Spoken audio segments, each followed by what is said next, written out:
Yo considero que la reforma política no llena las expectativas que tiene el país sobre los grandes cambios que debe surgir la política.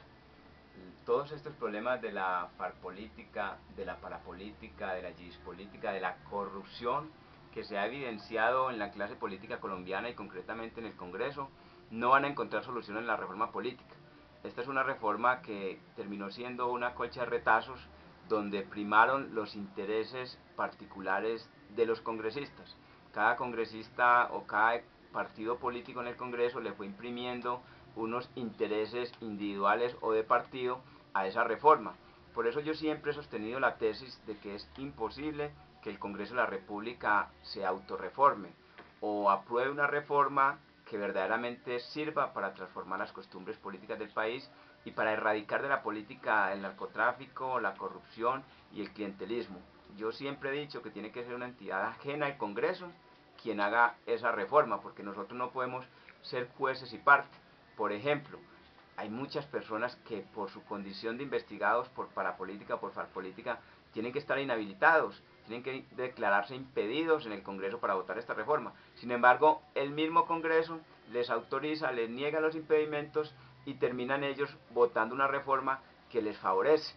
Además, en esa reforma se incluyeron cosas que no tienen nada que ver con el cambio de las costumbres políticas, como por ejemplo cerrarle el camino a los diputados o a los concejales que quieran aspirar al Congreso de la República. A mí me parece que es una norma que no debe quedar en la Constitución, es una cuestión ética de cada uno de los diputados o concejales, ya ellos definirán si se lanzan o no se lanzan. En fin, entonces entendemos que esta reforma no es la solución al tema de la parapolítica, no se incluyó una sanción efectiva a los partidos, la silla vacía no se planteó para los actuales momentos, sino hacia el futuro, cuando ya todo el problema de la parapolítica no tiene sentido castigarlo. Entonces yo creo que la reforma política no ha reunido los requisitos y la expectativa que esperaba la comunidad. Los políticos no reforman la política, entonces ¿quién lo logrará por una política más transparente de cara a un país que necesita una política menos corrupta? Bueno, yo creo que tiene que ser la sociedad colombiana la que se pronuncie. Estamos pasando por unos momentos difíciles de la historia de Colombia.